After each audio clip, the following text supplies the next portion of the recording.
Good morning, everyone. This is Wally with Darkroom Software, and this is another in our series of quarantine videos.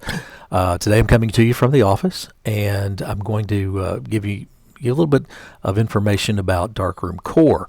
We get a lot of questions from people occasionally with questions about the user interface and ways to customize that, and there's actually quite a few ways to change some of the behavior and things that you may find annoying or find missing. So a lot of times it's just a checkbox that most people don't even know about. So I want to just kind of start off with going over a few of those things. So I'm going to switch over here on my recording, and we're going to talk about Darkroom Core.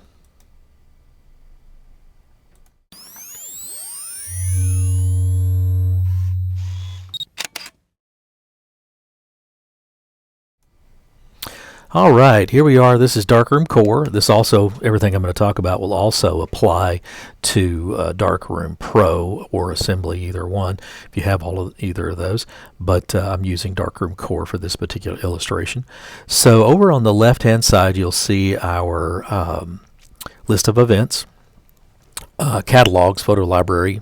Catalogs is what they are called in Darkroom Core, and you can select one, and the thumbnails will change right here in the center. Now in the center is what we call the photo library, the thumbnail view, and at the very top, if you look right up here, you'll see a series of little squares, and the default one is the middle one. So to start off with, if you click to the left, you'll see they get smaller. You click to the right, they get bigger. And so you can just quickly change the size of those. It makes it a little nicer. If you have a lot of files in there real quickly, you could just click on that and find the run you're looking for or something, and then click on there. Now also, if you know the file name you're looking for, you can click F3. You can type in the file name and you can search for it there too. A lot of people don't know or are not aware that you can do that, but you can just press F3. It didn't find the that particular one, but you can click F3 and locate a file in that particular photo library list. Now if you look up at the very top, you're going to see several little options that a lot of people miss up there. They're right under the Darkroom logo if you're not able to follow along with my mouse. But across the top, there are several different options. Photo has some options, attributes, and so on. But today I'm going to focus on these two right here, sort and view. So first of all, sort is just basically how things are sorted. Pretty simple, and Darkroom gives you many options on what you can do as far as sort order. You can sort by rating. You can actually give a photo a rating. So if you're going through, like for example, a wedding, and you're trying to narrow down photos that you like, photos you don't like, you can right click on a photo and you can give it a star photo rating, a star rating. And so when you give something a rating, you can hide, for example, let's say 1 through 5, you can hide everything that's a 2-star below and only show the 3, 4, and 5 stars. So you can show which ones are done by rating. You can also sort photos by time. Photo number is the default, so Darkroom assigns an arbitrary number starting with the first one, 1, 2, 3, 4, etc. throughout. You can also sort by file name, full path, file size, a lot of different options there. Probably the most common would be the file name or even the time, so you can keep things in the order that you shot them. But you can also, down here at the very bottom, a handy thing is you can group by printed. So if you're going through and printing photos, you can simply select group by printed, and it will only show, or it will show the ones that have not been printed grouped separately than the ones that have been printed. So that's a great option to quickly find something if you may have not printed a photo or something, and somebody comes up and says, I never got one or something. You can do it that way. That by far, again, the most common would be to sort by file name. So you can sort by file name. Now, sorting by file name is not all that useful if you don't do view by file name. So the default again is photo number. I can't really tell you why, but photo number. But one of the first things I do whenever I start using Darkroom Core on a new copy is I go in here and I turn on photo or the file names and off show by file number, because I really don't care what the photo number is. That's arbitrary and just assigned. What I want to know is the actual file name. And so if you look right there, it's going to sort it, or it's going to show the file name at the bottom of the photo. So you want to click show photo names. Another option that a lot of people are not aware of is the photo icons. Now what a photo icon is it can show you a tiny little icon in the corner of the thumbnail that looks somewhat like a little tiny printer. So when that's turned on, I don't have any photos here that I've printed, so you wouldn't see it, but like right up here in the little corner, you'll see a little photo icon that looks like a printer. And the purpose of that, of course, is to show you which ones have been printed and which ones have not. So that's a real handy thing there, so you don't lose your place trying to go through and pick out which ones have or have not been printed. Photo rating, that's what I was talking about earlier. If you choose that, you'll see the rating these photos have. You can choose it and choose rate photo and give it 5 through 1 stars for good or bad, etc. And that helps you sort through and pick out the best photos. The idea being, I think, originally was if you were showing a portrait session to a customer, you could say, well, what do you think about this one? Well, I'm not that fond of that one. Okay, well, let's give it a rating of 1. Okay, what do you think about this one? Oh, I love that one. Well, let's give it a rating of 5. And then you can go back and only look at the 4s and 5s or something to help people narrow down what they want to order. So a little further on down, you can also hide photos. So if, again, that portrait session application, if you're showing people photos and they just go, well, I hate that one. Okay, well, let's hide it so we don't see it anymore. So you can just hide it. And then you can also go back and show hidden, so you pull them back up and see them. So a little further down, you'll see the view file names and the various things like that. And then this is also a secondary display of the thumbnail size, just like the little dots up there at the top. Down here toward the bottom of that list, you'll see use second monitor for previews. So if you have a second monitor connected to your computer, what it would do is, if you have that checked, it would display the photo that is selected on that secondary monitor full screen, just blank screen, nothing but the photo. So in other words, if I were to select this photo with the second screen connected, it would only show that photo full screen on that other photo or other screen. So the advantage to that is, if you're working an event, you want people to help you choose which one, you can have a monitor facing them. You have the control surface. You select the photo and say, well, what do you think about this one? Oh, I love that one. How about this one? Oh, I don't like that one as much. And then they find the photo that they want and they place their order for that. So that's under the view, use second monitor for previews. Now, if the first time you install Darkroom, if you have a second monitor available, it will ask you and prompt you, do you want to use a second monitor? If you tell it no, you can always re-enable it here. It won't ask you anymore if you tell it no at that point in time, but you can always re-enable it right there. The last option is high quality previews. Low quality is the default. It would give you a little faster response time, and generally the thumbnails and everything still look pretty good. But if you want to be able to show it on a projector, big screen or something to someone for a portrait session, you may want to choose the high quality preview so they see a better quality image. Okay, that's view. And so let's move out of that and let's go to the photo workshop. So that was the photo library. We talked about sort and view. So now I'm going to go to the photo workshop. In the photo workshop, it's where you can make adjustments to a single photo right in the center, and you'll see thumbnails down the left. It has some of the same options. Now, this is where a lot of people get tripped up. It allows you to sort differently in the photo library than you do in the photo workshop. So there can be advantages to that, but many times people find that confusing because they'll look at one in the photo workshop and then it's not the same place it was in the photo library, and that's because it allows you to sort differently. So the way you get to that is you would come down here and right click. I'm sorry, it's down under catalog, and you can sort photos, and then there's all those same options. So you just click on catalog at the bottom, right down here, right there, and then you've got several options here. Sort photos is what I'm talking about at this point. So you can set it for the same thing. In this case, if I set it to file name, that's going to be the same as I had it in photo library. So you could set those separately if you wanted to. You also have the show photo rating and all those same options. The photo icons is, again, very handy to know which ones you've printed, which ones you haven't. So various, settings throughout there. Slideshow is more like a screensaver. If I clicked on slideshow, it would just simply show, my photos scrolling in and out like a screensaver. Okay, now then, let's go up to the top to the view menu in the photo library. And under here, you see viewing aspect ratio. Now, this is, kind of a handy feature. First of all, you have auto. Now, auto is the default.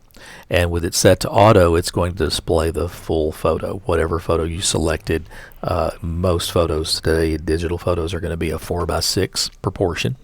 And so let's say that you want to change that. You want to show, let's put that on auto. So we choose a photo. It's going to show me what it is, 4:6 in this case, where if I check a different one, it's going to tell me this one's an 8:10 ratio, but I've got auto selected. But I can also set the various options to be able to display whatever proportion I want. So for instance, if I have a 4:6, but I want to see what it's going to look like cropped as an 8:10, I can choose 8:10, and then it's going to show me cropped as an 8:10. Now, at this point in time, there are a couple of ways you can change the cropping. If you look on the left, you'll see scale. I can zoom in on it. I can use move to shift it up and down. You can also just use the zoom wheel on your mouse. That's what I'm doing right now. I'm just moving the zoom wheel on my mouse, and that's generally a lot faster. You can also just click your mouse, left click, and drag the photo around to change the composition and cropping. So you can use move, scale to do that with the by clicking on it. Works with a touchscreen. You can actually, if you're using a touchscreen, you can use pinch and zoom or use your finger to drag it around as well.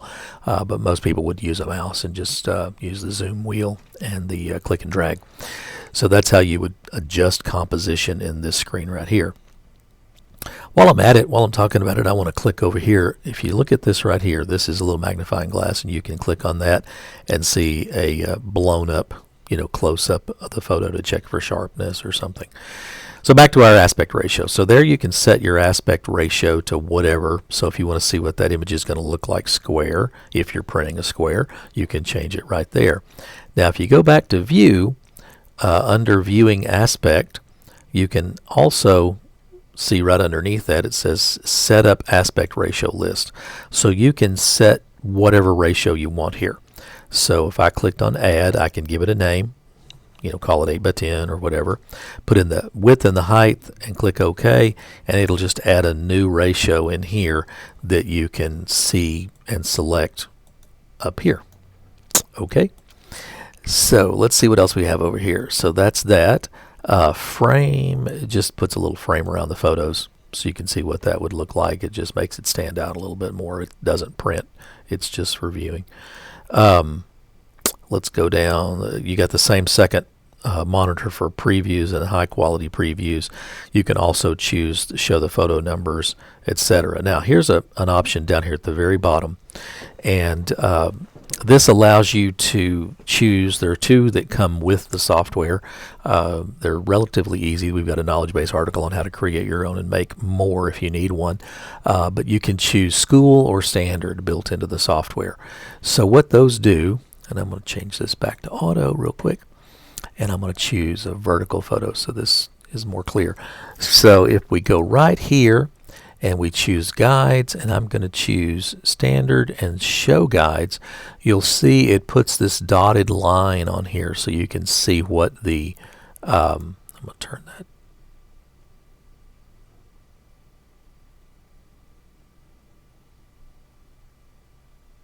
Okay, so you can see it puts the little dotted line and the little crop lines on there so you can see what an 8:10 would crop in that way. Okay. Full screen just brings that up full screen so you can see it quickly, bigger and with less distraction. Let's see, I'm going to turn that frame back off. Okay, so the dotted lines and everything. Now, if you also look back on here under View Guides, there's one for school. So what that does is, like for headshots, this allows you to put their head within that dotted reticle there. You can see that very well. It doesn't show with the magnifying glass. But anyway, you can see that little dotted reticle around there, and that just gives you a consistent cropping for shooting headshots. So those are two options that are under View, Guides, Show Guides. You got Standard and School. You can add your own. They're basically a PNG file that can be put in there, but there's an article on that in the knowledge base. Okay, that's all the options under View there. So let's move on now. Oh, one other thing I wanted to show you is if you right-click over here on a thumbnail, this is a kind of a hidden menu. If you right-click on a thumbnail over here, you'll see View, and you've got all the same sort options, remove photo, rate photo, a lot of the same options listed that are in the photo library are also listed here. Down at the very bottom, you can also see properties. So if you wanted to see what the exposure was for that particular photo, you can look at the properties on it right there. Okay. Now, here's something that you can take advantage of. Darkroom has a lot of speed keys, key combinations that you can press on the keyboard to jump to a particular feature very quickly. So if you look right here, you'll see under Borders, right over here on the right hand side, I'm moving my mouse around so you can see it, you'll see Borders and a drop down menu. So there's several options: border on, border off, apply border to new photos, and choose border. Those are the primary ones that you're probably going to use. You can also set the default border group if you're going to be using the same one all the time and you don't want to have to jump back and forth. But the advantage to these speed keys right here is you can quickly turn something on and off without having to click and reach for the mouse every time. So the choose border is probably one of the most common, but if I press the B key on my keyboard, you'll see it pop up, and there's at the top of the screen with this divider in the middle, you'll see it says local borders. These are the ones that are on your computer right here. Whoops. You don't see that, do you? Well, hang on just a second. That's a new window, that's why. Hang on just a second. I've got the video display to set to window only. So give me 1 second and I'll change that to the full display. All right. Here we go. Okay, so let me transition to that. Now then, you should see that come up. Okay, so now you see it. So this is the choose border. When I pressed the B on my keyboard, at the top of the screen, you'll see right here it says local borders, and then over here it says online borders. Now this gets a little confusing to some people, and I'll show you how you can turn that off to make it less confusing. But the top section are borders that are included in the software or you have on your local computer that you've created yourself, and they're categorized across the top by different categories. You can add and create your own. I'll show you that in a little bit, but there's the borders that are on your computer. At the bottom of the screen, you'll see what's called the border marketplace or template marketplace. These are templates you can purchase. They're available on online catalog store, but that also gets kind of confusing to people because they say, well, I see this one, how come I can't use it? And it's because you have to buy it. So I'll show you how to turn that off over in the settings here in just a minute. So that'll come up in just a second. So anyway, that's how you would select a border there, is just press the B key. You can also come over here and choose borders, choose border. The B key is a whole lot faster just to select that and move to it. All right. So let's see, we showed you all the options there and right click. Okay, let's go to the setup tab now. Oh, I wanted to tell you one thing. Under the orders tab, okay, so when you take a particular photo or whatever and you send it for print, it goes in here in the Orders tab. And there are two things you can do with it here. I'm going to go back and add one so you can see that. So let's do that one right there. I'm going to choose an 8x10, select the quantity, place the order. It gives me a confirmation. I choose print, and then let's go to the Orders tab. So now you see I don't have a printer connected, but you'll see that it's waiting to be printed. Now up in the top right there, if you see it underneath the Darkroom logo, there is a option that says auto print. So if that is unchecked, then orders will wait here in the Orders tab to print until you select it and then choose print order at the bottom, right down here, print order. Now if you want to just have it automatically print, you just check that box like that. Now it tells me I don't have any printers, so it can't print it, but that's what would happen, and that's what that error is all about, is because I don't have a printer connected. But that gives you the opportunity to have something just go right to the printer. Whether you would use that or not will depend largely on your workflow. If you're waiting for someone to pay you or something, you may leave it turned off so that it doesn't go right to the printer until you get paid, and then you can select print and send it on to the printer. But if you're doing a high volume situation where you're just printing everything, then that would get pretty annoying pretty fast. So you can just check auto print and then it'll go right to the printer every time. Okay, let's go over to the Setup tab, and I want to show you, well, let me go back just a second.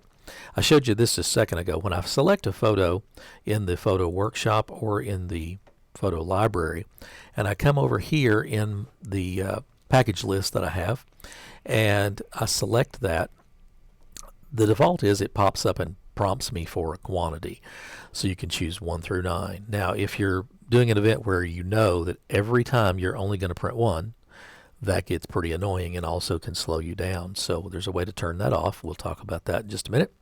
But when you do that, let's say I choose 1, then you'll see it waits right here in what's called the shopping cart. So the idea of the shopping cart is if you're doing, for example, a portrait session or something, and you have prices assigned, then it will tell the price here and things will go in the shopping cart. People can, say, well, that's more than I wanted to spend, or hey, can I take that one back out, or whatever. So that gives you an option to remove items, things like that, remove package, so you can change and edit the shopping cart and finally come to a decision that they want to go with before you send it to the printer.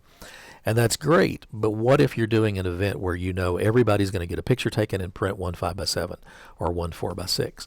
Well, all of those various options of waiting in the shopping cart, having to check it, and so on, and then when you place the order, getting this confirmation that you don't need, this gives you an opportunity to print out a receipt for the person if they want one.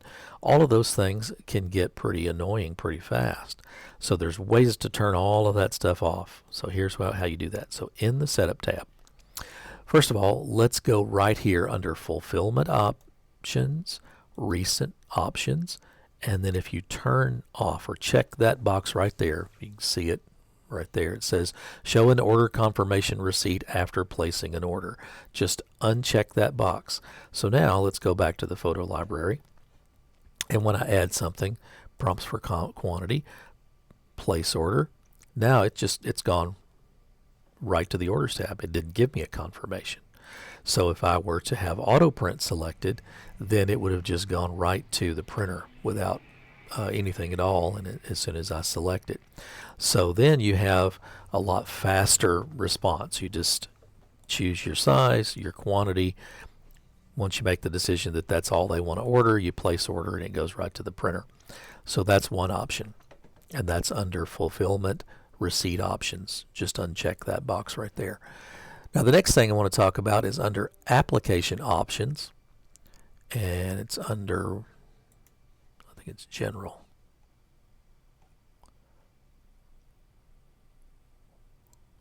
Let's see. Yeah, under Application Options, General Settings. In here, you'll see Prompt for copies when adding packages to cart. So if you know that you're going to print one every time, you just uncheck that box. And then when you're in the Photo Workshop and you add it in there, you notice it didn't prompt me for a quantity. It just goes right to the printer. So it does that. Now, let's say, what if you don't even want it to go to the shopping cart? You just want it to go right to the printer. So this is where you would do that.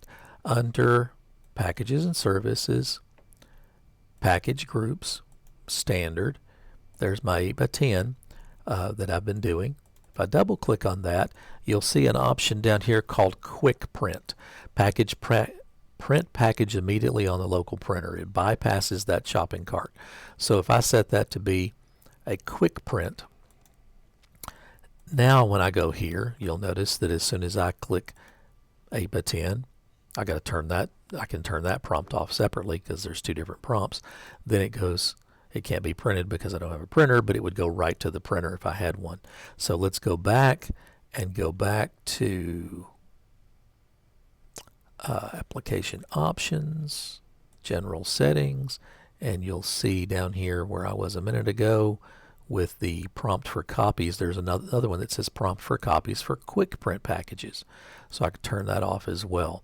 So that gives you, just an opportunity to speed up your printing if you know you're going to print something every time and not have to choose quantities and all that kind of stuff. Let's say you take 3 photos, you want to just pick the best one and send it to the printer. So that makes it quicker and easier. So you can change those options based on what you want your particular workflow to be. So that's quick print. Let's see. Package speed keys. I wanted to talk to you a little bit about those. So if you don't want to reach for the mouse every time and click on whatever package you're choosing, you can look right here beside and you'll see 1, 2, 3, 4, etc. Those are all speed keys. So you just press the key on the keyboard and then you can send it right to the printer. Now you can use those in combination. So for example, let's say that you turn on the quick print copy prompt. Well, then if you want to print a single 8x10 and you want to print 2 of them, you just press 1, 2, enter. 1, 3, enter, and it would choose package 1, quantity 3, send it right to the printer. So you could really speed up your workflow a great deal by adjusting those settings as well. Now, what if you're doing an event where you know that you're only going to print 1 5x7 every time? Okay, so for that you would come back to Products and Services, Package Groups, and then this is the standard stock default package that comes in the software, but you can come over here and create a new group. So let's call this Mine. How's that for a simple name? So this is my group. I'm going to create a separate group for mine, and it's got a default packages there. So I can change the name of that package. The way you do that is you just double click on it. Okay, double click on the name, put in whatever name you want to call it. You can set it to be quick print.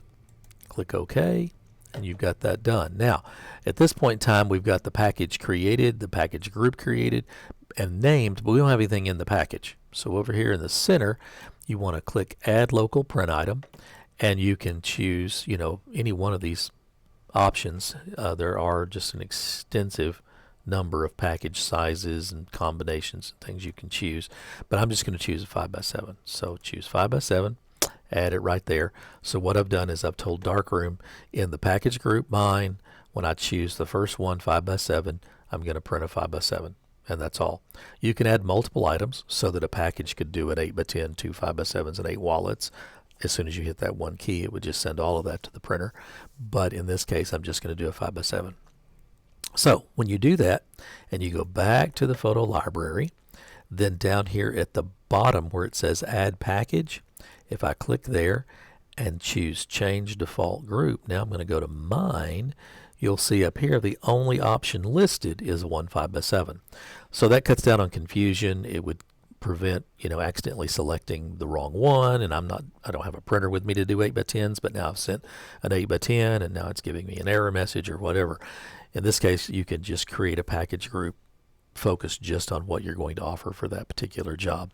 You can use that for portraits as well. For example, if you have a certain series of packages that you offer for senior portraits versus bridal portraits, a certain series of packages that you offer for, say, a homecoming dance for this particular event, or a prom for another company, something like that, you can switch back and forth and have different package groups, as many as you want almost, to choose what you're going to be doing. Okay, so let's go back to our setup. Now, if you go back up here to application options again, I want to look back through general settings. If you look through all of these various checkboxes, and there's a bunch of them there, they all change the behavior of the program and how things work. And so you can kind of look through those things. If you have questions, give us a call. We can help you with what the meanings are. I wanted to show you, I mentioned a while ago about turning off the template marketplace.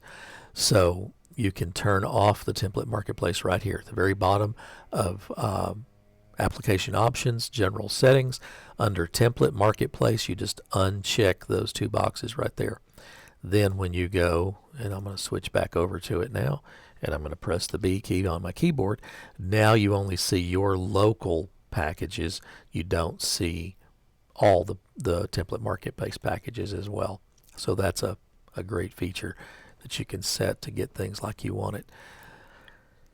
Let's see. Let's go to workflow settings and look at some of the options there. Just a lot of different settings where you can allow different things to be shown or seen, preview settings, all sorts of things. I would suggest people to browse those things, look at them, change them one at a time, and then see the behavior. If you have a question, give us a call. We can certainly help you with that. But it gives you a lot of options to change how the software works or behaves in various situations. Okay? Thank you very much for watching. Everybody stay safe.